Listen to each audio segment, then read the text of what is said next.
बड़ी खबर लगातार आपको बता रहे हैं, सीधा ग्राउंड पर लिए चलते हैं क्योंकि जतिन इस वक्त हमारे साथ जुड़े हुए हैं। संभल से लगातार देखिए तस्वीर सामने आ रही है और सांसद जियाउर रहमान बर्ग की मुश्किलें इस वक्त बढ़ते हुए नजर आ रही है। क्या अपडेट है, क्योंकि तस्वीरों में हम देख रहे हैं टीम वहां पर पहुंच चुकी है। जतिन, आज बिल्कुल देखिए, पुलिस फोर्स के साथ बिजली विभाग की टीम इस समय सांसद के घर के अंदर मौजूद है। दरअसल उनके घर का जो मीटर बदला गया था, उस मीटर को चेक करने के लिए एडमिनिस्ट्रेशन पहुंचा है कि वो चल रहा है या नहीं चल रहा है, क्योंकि इससे पहले जो मीटर लगा हुआ था वो सिर्फ 0 यूनिट ही दिखाता था, कोई कंजम्पशन उस मीटर के अंदर होती नहीं थी। दूसरा, जो बिजली विभाग की टीम पहुंची है वो सांसद के घर के अंदर मौजूद है इस समय, और उनके घर में क्या कुछ अप्लायंसेस लगी हुई है उसको लेकर जो इन्वेस्टिगेशन है की जा रही है। सवाल ये खड़ा हो रहा था कि सांसद का इतना बड़ा घर है लेकिन उसके बावजूद मीटर में 0 यूनिट आना, और ये भी चेक करना है कि अंदर कितने एसी लगे हैं, कितने फैन लगे हैं और क्या क्या अप्लायंसेस उनके घर में है जो कि बिजली से चलने वाले हैं। इससे इन्वेस्टिगेशन ये क्लियर होगी कि जो 0 यूनिट आ रहा था उसके पीछे वजह क्या है। अगर मीटर चल रहा था फिर भी 0 यूनिट है तो क्या मीटर के अंदर खराबी थी, या जिस तरीके से पूरे संभल में कटिया डालकर बिजली चोरी की जा रही थी, क्या उस तरीके की चीजें भी सांसद के घर पर है। तो तमाम ऐसे सवाल हैं जिसकी जांच अभी की जा रही है, और यही कारण है कि सुबह सुबह क्योंकि भीड़ बहुत कम होती है सड़कों पर, उसको देखते हुए पूरे पुलिस बल के साथ, जिसमें लोकल एडमिनिस्ट्रेशन शामिल है, आरएएफ की टीम जो है शामिल है, वो इस समय सांसद के घर पर मौजूद है और उनके घर में लगे अप्लायंसेस की जांच की जा रही है। साथ ही जो बिजली के वायर हैं वो कहां से आ रहे हैं, किस डायरेक्शन में जा रहे हैं,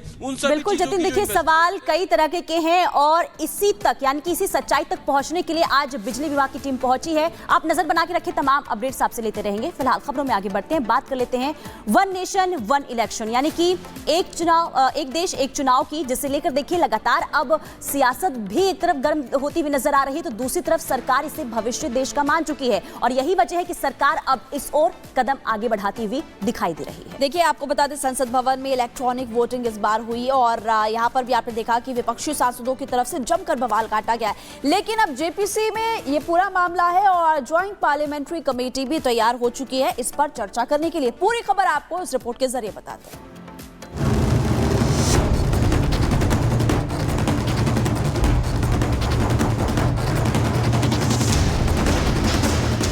जो सदस्य इसके पक्ष में वहां गए। एक देश एक चुनाव को लेकर सदन में जमकर जंग हुई। सत्ता पक्ष और विपक्ष में बिल को लेकर एक दूसरे से तीखी बहस हुई। विधानसभा भी एक साथ नहीं करा पाते हो। और जब सदन में बात नहीं बनी तो बिल को जेपीसी के पास भेजने का फैसला लिया गया। अब इस बिल पर जेपीसी मंथन करेगी और इस मंथन के लिए 21 सदस्यों की टीम भी तैयार कर ली गई है। मांगे और तो ही पर्ची से मतदान में करेक्शन करें। Tenure of that assembly will not be for 5 years, sir. I oppose the 129th Constitution Amendment Bill. कुल 21 सदस्य की कमेटी की अध्यक्षता बीजेपी सांसद पीपी चौधरी करेंगे।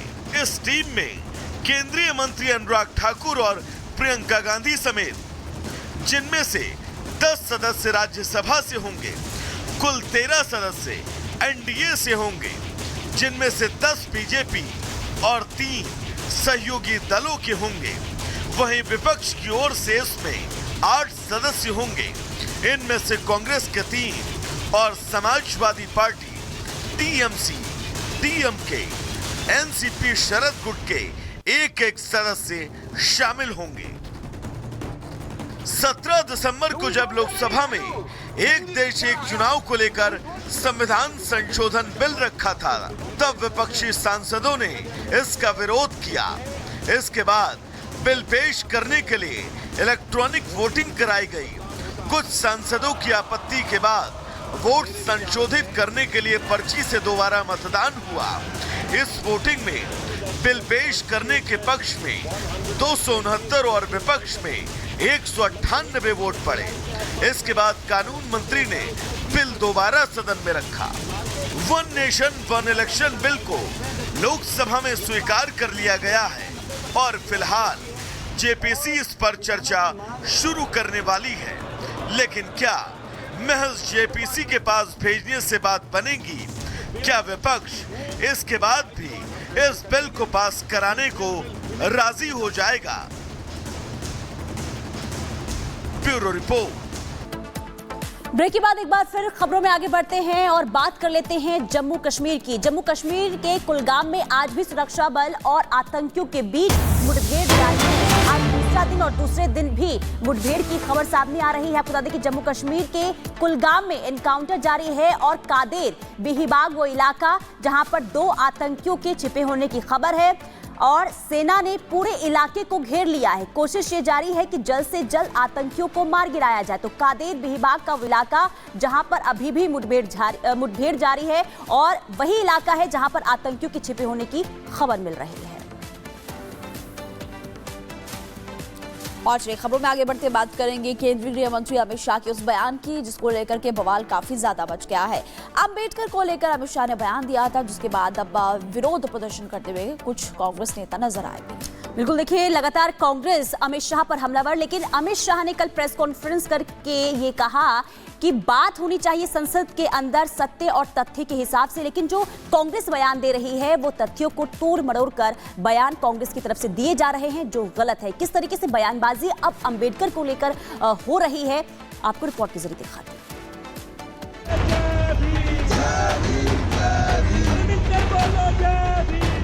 अम्बेडकर पर अमित शाह के बयान को लेकर लड़ाई अब तेज हो चुकी है। चुनाव से पहले गृह मंत्री अमित शाह को आरक्षण विरोधी बताने वाले अब उन्हें अम्बेडकर विरोधी बताने पर तुले हुए हैं।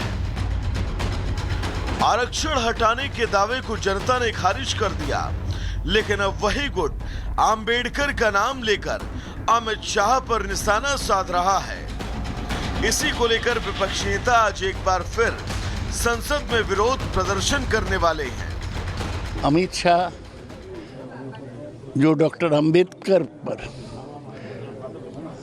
टिप्पणी किया उसे वो माफ़ी नहीं मांगने से हम प्रदर्शन करते ही रहेंगे। बहुत सारे गरीब, शोषित, वंचित, पीड़ित लोगों के लिए बाबा साहब भीमराव अंबेडकर जी भगवान रहे हैं और आज भी घर घर, गांव-गांव उनको पूजा जाता है। उनका सम्मान ये है कि उन्होंने हक और सम्मान से जीने का रास्ता संविधान के माध्यम से तमाम गरीब, शोषित, वंचित लोगों को दिया है। इस बीच विपक्ष की तरफ से ये दावा किया गया कि कांग्रेस पार्टी और उनके कुछ नेताओं को केंद्रीय गृह मंत्री अमित शाह के कुछ वीडियो क्लिप साझा करने पर एक्स की तरफ से नोटिस मिला है। सूत्रों के मुताबिक एक्स की चिट्ठी में गृह मंत्रालय के साइबर क्राइम को कोऑर्डिनेशन सेंटर में मिले नोटिस का हवाला दिया गया। इसमें उनके द्वारा शेयर किए गई सामग्री को भारत के कानून का कथित तौर पर उल्लंघन करने वाला करार देते हुए हटाने को कहा गया है, लेकिन एक्स से IMHA की तरफ से ये नोटिस भेजने की पुष्टि नहीं हुई है।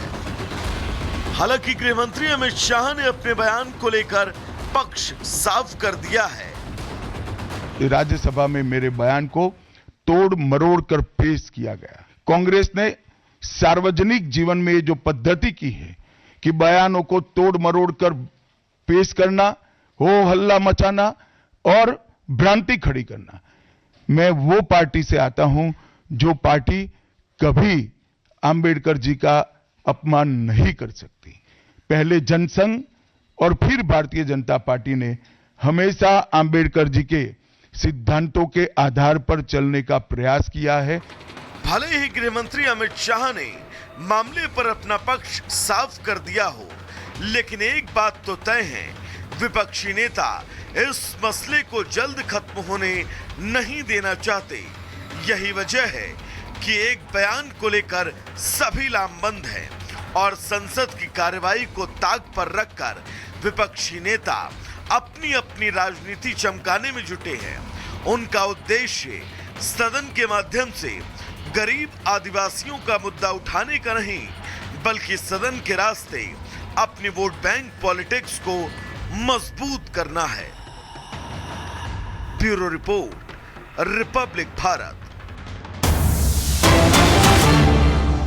और संभल से खबर बता दें, संभल में बर्ग के घर पहुंची बिजली विभाग की टीम, तो मुश्किलें अब बढ़ती हुई नजर आ रही है। जियाउर रहमान बर्ग की और सपा सांसद के घर रीडिंग चेक करने के लिए टीम पहुंच चुकी है, क्योंकि जिस तरीके से बिजली बिल सामने आया इसके बाद सवालों के घेरे में सपा सांसद और इसके बाद ये तस्वीर भी हम आपको लगातार दिखा रहे हैं किस तरीके से अब संभल में कार्रवाई बिजली चोरी को लेकर देखने को मिल रही है। और आज की खबर ये कि बिजली विभाग की जो टीम है वो सपा सांसद के घर पहुंच चुकी है। रीडिंग चेक करने के लिए ये टीम पहुंची है और जानने की कोशिश की जाएगी कि जो बिजली बिल सामने आया है जिसमें कोई भी यानी कि बिल में 00 की संख्या जिस तरीके से नजर आ रही थी, इसी को लेकर अब सवालों के घेरे में है सपा सांसद जियाउर रहमान बर्क। और इसी को चेक करने के लिए आज बिजली विभाग की टीम जो पहुंची है। एक तरफ संभल हिंसा में आरोपी नंबर 1 है जियाउर रहमान, तो दूसरी तरफ बिजली बिल को लेकर भी अब कई तरह के सवाल उठने लगे हैं। लेकिन दूसरी तरफ अब बिजली विभाग का भी एक्शन देखने को मिल रहा है और यही वजह है कि आज सपा सांसद के घर पर रीडिंग चेक करने के लिए बिजली विभाग की जो टीम है वो पहुंच चुकी है। देखिए जैसे जैसे दिन शुरू हुआ वैसे वैसे अब संभल में एक बार फिर से एक्शन जो है वो ताबड़तोड़ तरीके से देखने को मिलने वाला है, क्योंकि एक तरफ जहां संभल में मंदिर मिलने का सिलसिला लगातार जारी है, दूसरी तरफ आज एएसआई की टीम जो है पहुंचेगी सर्वे के लिए, तो तीसरी तरफ ये तस्वीर आपको दिखा रहे हैं जहां आज बिजली विभाग की जो टीम है सपा सांसद जियाउर रहमान के घर पहुंच चुकी है। बिजली का जो मीटर है उसे चेक किया जाएगा, जानने की कोशिश की जाएगी कि आखिर बिजली बिल सपा सांसद का आखिर क्यों नहीं आ रहा था, इसके पीछे क्या वजह है, क्या किसी भी तरीके से यहाँ पर किसी चीज के साथ खिलवाड़ किया गया है। ये तमाम चीजों के जरिए अब जानने की कोशिश, सच्चाई तक पहुंचने की कोशिश बिजली विभाग की रहेगी। और यही वजह है कि आज सुबह सुबह जैसे दिन खिला वैसे ही बिजली विभाग की जो टीम है वो पहुंची। बिल्कुल, देखिए बड़ी खबर लगातार आपको बता रहे हैं, सीधा ग्राउंड पर लिए चलते हैं क्योंकि जतिन इस वक्त हमारे साथ जुड़े हुए हैं। संभल सांसद, संभल से लगातार देखिए तस्वीर सामने आ रही है और सांसद जियाउर रहमान बर्क की मुश्किलें इस वक्त बढ़ती हुई नजर आ रही है। क्या अपडेट है, क्योंकि तस्वीरों में हम देख रहे हैं टीम वहां पर पहुंच चुकी है। जतिन,